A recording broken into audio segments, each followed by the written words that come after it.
All right, so tonight was the November 5th, 2021 edition of Friday Night Smackdown.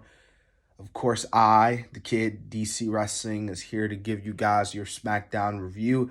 Before we get to the SmackDown review, man, if you can like, comment, subscribe to the channel, be much appreciated. We are just one sub away from 470, man, but obviously the big goal, the big milestone is to try to get to 500. But also commenting will also be much appreciated as well. Overall, I thought SmackDown was dull tonight, meh.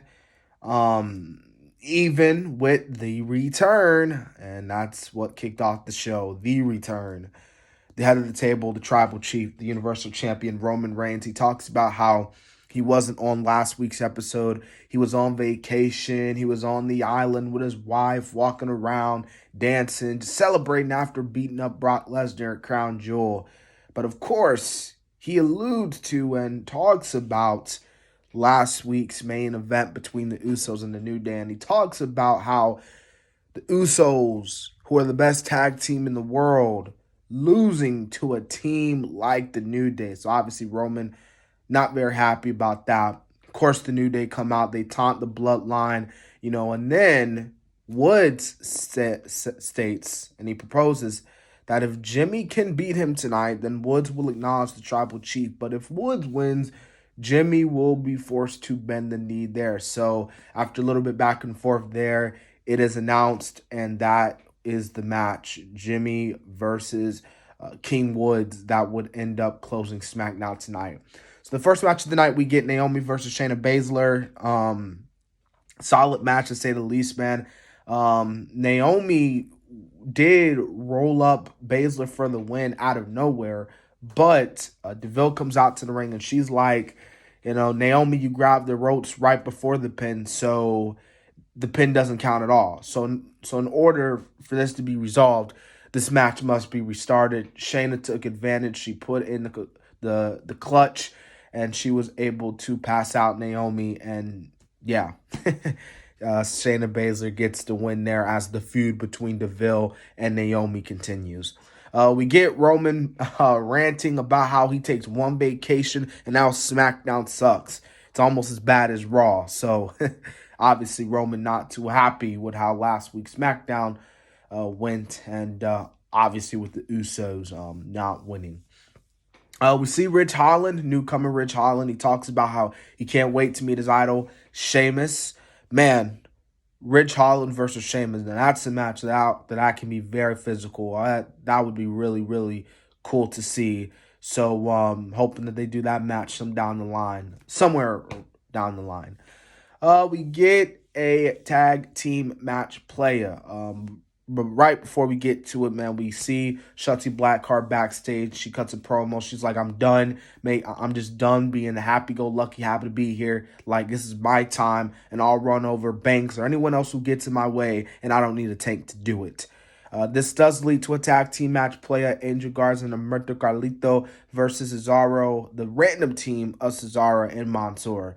It was a solid match, I'm not going to lie.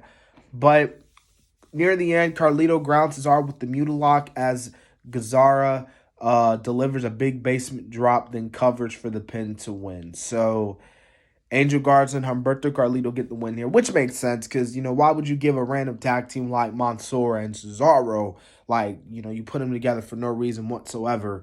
You put them together and they win. Like, that wouldn't really make any sense. So might as well give it to the actually established tag team in Garza and Carlito. And Carlito should be a really cool tag team and should do good things on SmackDown. We see Aaliyah with Jeff Hardy. Jeff pretty much introduces Aaliyah to SmackDown, but of course, we see her talking with Sami Zayn, who's just going in on her, harassing her and stuff like that. Aaliyah asks if Sami is always like this, and Hardy's like, yeah, welcome to SmackDown. And that was actually a pretty cool way to bring up someone like Aaliyah into the main roster. A lot of new faces in Rich Holland and Aaliyah tonight, and and stuff like that.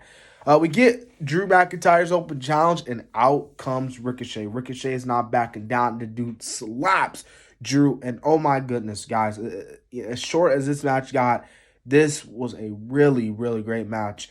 Ricochet, one of the best sellers I mean, just right now, incredible. I mean, he made Drew look like $1,000,000. And of course, you got to give credit to where credit is due. Drew was just as good.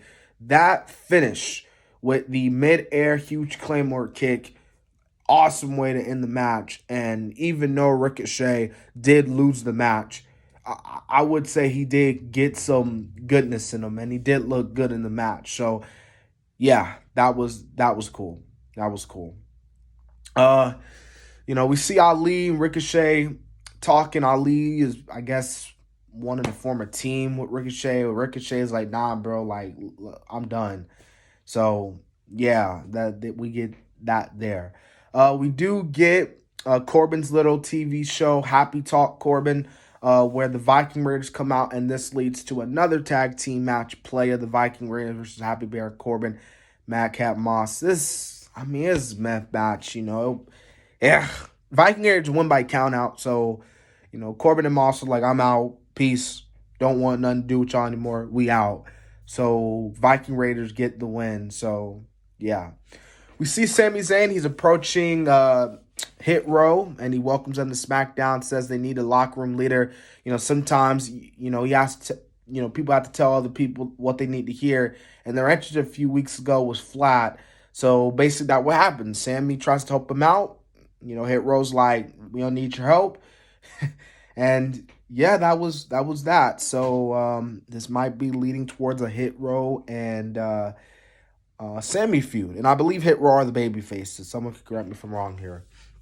All right, so we had the main event, King Xavier Woods versus Jimmy Uso. These two go back and forth. Was a pretty good matchup, but in the end, Xavier Woods gets the win there. And as we see, Jimmy is just about to knee. Who comes in? Roman Reigns comes in. The Bloodline begin this all-out assault onto both Xavier Woods and Kofi Kingston, mainly particularly Kofi Kingston taking out his legs. And Roman's like, I better not see you next week. Or shit that happened tonight, excuse my language, stuff that happened tonight with your best friend, it's going to continue happening. So, Roman's alluding to that he's the king around here. And this was a great way to end off SmackDown with the Tribal Chief and the Bloodline standing tall. We the ones. But, nah, man, all jokes aside, I thought this was a meh episode of SmackDown. Roman, of course, was the best part. Obviously, it's Roman Reigns and the Bloodline. We the ones. So, yeah, that was SmackDown. I hope you guys enjoyed this review. This has been the Kid DC Wrestling. My Full Gear, AEW Full Gear predictions should be coming out this weekend, most likely. If not, it's going to come out soon because it's literally next Saturday. So, very excited for it. But anyways, this has been the Kid DC Wrestling. So, yeah.